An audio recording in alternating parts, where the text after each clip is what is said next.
The sign of that enthalpy will depend on the endothermic or exothermic. Endothermic means energy will be absorbed, exothermic means energy will be given out from the crystal. Hydration means it related to water, and the formation of specific hydrate when 1 mole of an anhydrous or partially hydrated salt combines with specified moles of water. Whatever the reversible or irreversible reaction, if it is getting to converted, the sign will be changed automatically.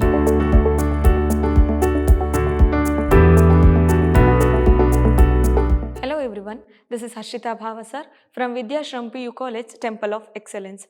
Today we are starting up session 6 from the chapter Thermodynamics. In the last class, we have discussed about principle of equipartition of energy, that is degrees of freedom, and overall that concept was an extra information, and this is thermochemistry also we have discussed in last session. This is in your syllabus. So you have to understand what is thermochemistry. Now in this session we will discuss about lattice enthalpy and Born-Haber's cycle, which is important concept for your examination. So lattice enthalpy and Born-Haber cycle today we will discuss with some of the numericals. First we will see what is lattice enthalpy. Enthalpy means energy, lattice means crystal. So the lattice enthalpy of an ionic compound is the enthalpy change which occurs when 1 mole of ionic compound dissociates into its ions in gaseous states. 1 mole of ionic compound should get dissociates to its ions in gaseous state. Compound into ions it getting to convert. See here compound, it is ion formation in gaseous state. For this ionic compound NaCl it needs 788 kilojoule per mole, that lattice energy. Since it is impossible to determine lattice enthalpies directly by experiment, we use an indirect method where we construct an enthalpy diagram called Born-Haber cycle. Means directly we cannot determine how much enthalpy has been produced or how much enthalpy has been used here. So the indirect method is Born-Haber cycle, that is a enthalpy diagram. So we will use here mainly to identify the lattice enthalpy. Born-Haber cycle will be used. See, this is Born-Haber's cycle. This cycle relates lattice energy represented by U of a crystal to other thermochemical parameters like heat of sublimation, for heat of formation, heat of dissociation, heat of its ionization energy, electron affinity, and etc. These are thermochemical parameters which can use or which can observe in Born-Haber's cycle. This is the overall Born-Haber cycle. Ionic compound in the formation of ions in gaseous state. Through ions it will form again ionic crystal. This will be called as heat of formation, means from the ions it is going to form in a crystallized nature. First solid, that Na, will be get sublimized, that is heat of sublimation means it converted into gaseous state. By using ionization energy or ionization enthalpy, it will form into ions stage. First solid to gaseous, in the gaseous state it will form its ions, that is also in gaseous state. This is chlorine in the gaseous state. In the heat of dissociation it will also form or it will also convert into gaseous state. Next electron gain enthalpy is there. It will loses its electrons, it will gain its electrons, right? So it will form anion, it will form cation. From anion and cation only it will form an ionic compound, we know that. So here lattice, by using lattice enthalpy, these two cation and anion will form a crystal. Okay, how these parameters will be moved, once again I am telling. This is solid Na going to convert into gaseous Na. From that, using ionization enthalpy it will form cation. Similarly chlorine in gaseous state, it will also dissociated in chlorine gaseous state. By using electron gain enthalpy it will form chlorine anion. By using cation and anion the crystal will form by using lattice enthalpy. This is about Born-Haber's cycle. Lattice energy of a crystal is the energy evolved when 1 mole of the crystalline solid is formed its constituent ions in their free gaseous state. Means it will be evolved from the compound to convert the solid compound into gaseous state into its ions. Formation of NaCl crystal involves several steps.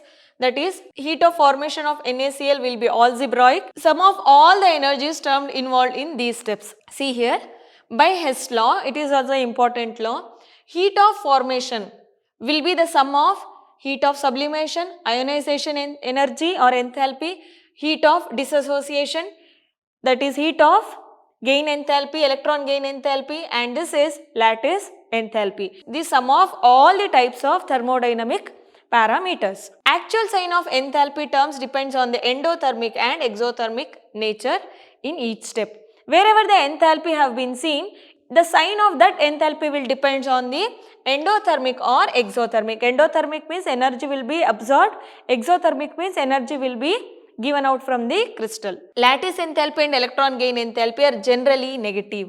It will be generally in Born-Haber cycle, it will be negative only. Born-Haber cycles are generally used to calculate the lattice energies which are difficult to measure experimentally.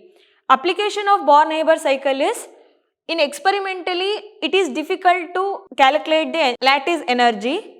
So indirectly we can calculate by using Born-Haber cycle. So that is the application of that cycle. Next, enthalpy of solution. Enthalpy of solution of a substance is the enthalpy change when 1 mole of it dissolves in a specific amount of solvent. The amount of energy which will be substance or 1 mole of solute is dissolved in specified amount of solvent. The enthalpy of solution at infinite dilution is the enthalpy change observed on dissolving the substance in an infinite amount of solvent when the interactions between the ions. If it is solute also infinite and solvent will also infinite, the changes can be calculated. Are negligible.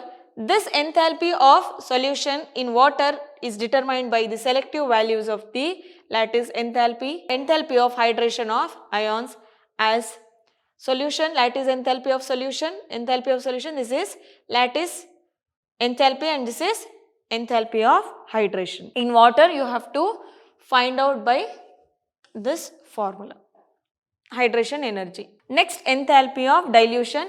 It is known as that enthalpy of solution is the enthalpy change associated with the addition of specified amount of solute to the specified amount of solvent. We have to know what amount solvent is present and what amount of solvent is also present to dissolve that solute into solvent at constant temperature and pressure. Next, enthalpy of neutralization of an acid by base. We know that acid and base getting neutralized means salt and water will be liberated. It is the enthalpy change accompanying the neutralization of 1 gram of equivalent mass of acid by 1 gram of equivalent mass of base in a dilute solution. This is aqueous HCl, this is aqueous NaOH, this is acid and this is base. It will form salt and water at this enthalpy. Next one, the enthalpy of neutralization of a strong acid by strong base is always a constant.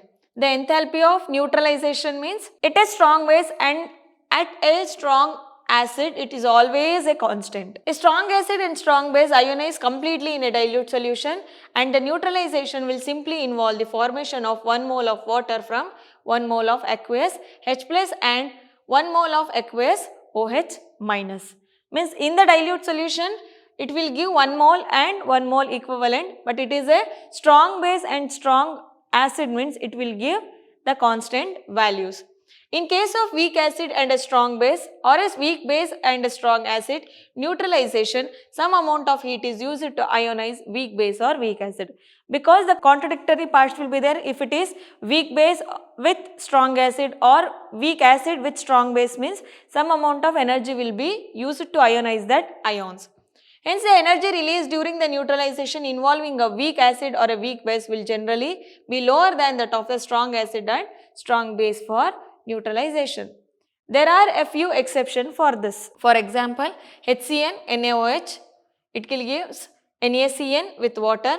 It is having this amount of kilojoule per gram equivalent mass. This is weak acid and strong base. For this is an example. This value will be lower than that of the strong acid and strong base, how it will interact. Next, enthalpy of hydration of a crystalline solid. It is the enthalpy change accompanying the formation of a specific hydrate when 1 mole of an anhydrous or partially hydrated salt combines with specific moles of water. Hydration means it related to water, and the formation of specific hydrate when 1 mole of an anhydrous or partially hydrated salt combines with specified moles of water. Means specified moles of that salt will be get dissolved with specified amount of water. For example, copper sulfate with water, it will give copper sulfate pentahydrate. This is the general formula now for whatever we use copper sulfate in our laboratories. Note, heat of hydration of anhydrous salt equal to heat of solution of anhydrous salt minus heat of solution of hydrated salt. Next, enthalpy of ionization of a weak electrolyte. It is the enthalpy change accompanying the complete ionization of 1 mole of an electrolyte in solution. Means it is also an energy that complete ionization of 1 mole of an electrolyte in a solution will takes place. See here, water getting to H plus and OH minus at this 56 kilojoule per mole. Heat of precipitation, phase transitions, that is polymerization, hydrogenation are other types of heats of reaction. By using heat only, precipitation will be taken place phase transitions like sublimation, vaporization, condensation, polymerization, hydrogenation. These needs heat supplements or else these reactions will not take place properly. Next problems. Enthalpy of transition of some allotropes are given below. This is sulfur, this is phosphorus, this is carbon. What they are giving? Here the respective values are giving. Choose the most stable allotrope in each of the given pairs. The answer is rhombic sulfur, next red phosphorus, next graphite. Because first is rhombic sulfur, it is having plus 0.297. Next, the red phosphorus having minus 18 kilojoule. Next one is plus 1.9. It is having the most allotrophic, means the graphite is most stable allotrope of carbon. Next one, the enthalpy of neutralization of HCl by NaOH is minus 55.9 kilojoule per mole. If the enthalpy of neutralization of HCN by NaOH is minus 121.1 kilojoule per mole, the enthalpy of dissociation of HCN is. This is HCl plus NaOH gives rise to NaCl plus H2O. This is having minus 55.9 kilojoule per mole. HCN plus NaOH gives rise to NaCN plus H2O gives, that is another enthalpy minus 12.1 kilojoule per mole. Enthalpy of dissociation means delta H2 minus delta H1. You have to subtract this by H2 to H1. What will happen? It will around come 43.8 kilojoule. That is the answer. Next one, laws of thermochemistry. Lavoisier and Laplace law. Consider the reaction, that is water in gaseous state, that is steam is treating with graphite. It will form carbon monoxide and H2 gas. It is having 131.2 kilojoule per mole, or water in carbon graphite gives 131.2 kilojoule to form carbon monoxide and H2 gas. The reverse reaction will be exothermic here. The reverse reaction means CO plus H2 will form carbon in solid and water in minus 131.2 kilojoule. Enthalpy change in a chemical reaction is equal in magnitude but opposite in sign. Enthalpy change when the reaction is reversed. This is Laplace and Lavoisier law. See here, this reaction is getting to reverse but sign is getting to change, because it will form an exothermic reaction from endothermic reaction. This statement was stated by Lavoisier and Laplace law. Whatever the magnitude, whatever the reversible or irreversible reaction, if it is getting to converted, the sign will be changed automatically. Next, Hess law of constant heat summation. Enthalpy is a state function, means it will not dependent on path. Hence, the change in enthalpy is independent of path taken. Consider for example the formation of CO2 in two different paths. First, how the carbon dioxide can be formed? Carbon solid, that 1/2 of oxygen into gaseous, it will form carbon monoxide. It is formation first one. That carbon monoxide will treated with again oxygen. it will form carbon dioxide. This is path 1. This is carbon with 2 molecules of oxygen, it will also form carbon dioxide. By 2 ways it can form carbon dioxide, but since enthalpy is a state function, it doesn't want to depend on path. See here, delta H1 and H2 393.5 kilojoule means after adding these two it will form this amount of energy only. The heat change involved in the formation of carbon dioxide from its elements is the same whether the reaction follows path 1 or 2. Whatever the path 1 or 2, the energy or enthalpy of used to form a carbon dioxide is same. This proves that enthalpy is a state function, not a path function. Enthalpy changes accompanying a reaction is the same whether the reaction takes place in one step or more steps. This is Hess law. Understand? In path 1, if you add this one and this one, it will come around minus 93.5. If you choose part 2 also, it is already minus 393.5. Means energy will be same in path 1 and path 2. So, it doesn't want to depend on path. It is depending on initial state and final state. That's it. That's stated by Hess law. The enthalpy of formation of ammonia is minus 46.0 kilojoule. The enthalpy of change for following reaction, that is ammonia, is giving out N2 and 3H2. How much? Given that half N2 plus 3 by 2 H2, that is reversible reaction NH3 will form around minus 46 kilojoule. NH3 gives rise to half N2 plus 3H2, that is delta H 46 kilojoule. The heat energy change 2NH3 N2 3H2, that is 46 into 2 92 kilojoule. So overall delta H will form 92 kilojoule. This one is the answer. Next one, the enthalpy of combustion of C6H6, that is benzene, is minus 3250 kilojoule when 0.39 grams of benzene is burned in excess of oxygen in an open vessel. The amount of heat evolved means it is an exothermic. This is the reaction for this amount of enthalpy, that is in kilojoule. 78 gram of benzene on combustion liberates 3250 kilojoule. If 0.39 gram of C6H6 on combustion liberates 0.39 into this amount by 78, then amount of heat evolved is 16.25, that is answer C. Next one, 6226 kilojoule evolved by the combustion of a certain amount of ethylene. If the heat of the combustion of ethylene is 1411 kilojoule per mole, then the volume of O2 used in the reaction is, see this is again the reaction, ethylene means C2H4, it is around minus 1411 kilojoule per mole. Total heat liberated 6226 kilojoule and 1411 kilojoule heat liberated when 2.5 into 22.4 liters of oxygen, that is O2, is used. For that what you have to do, 2.5 into 22.4 into this amount of total heat divided by 1411, that means 247 liter of oxygen is used. So which is the option? B is the option. So in the next class, we will discuss about resonance energy, spontaneous process and non-spontaneous process. I hope you have understood whatever I have taught today. We will meet in the next session. Thank you.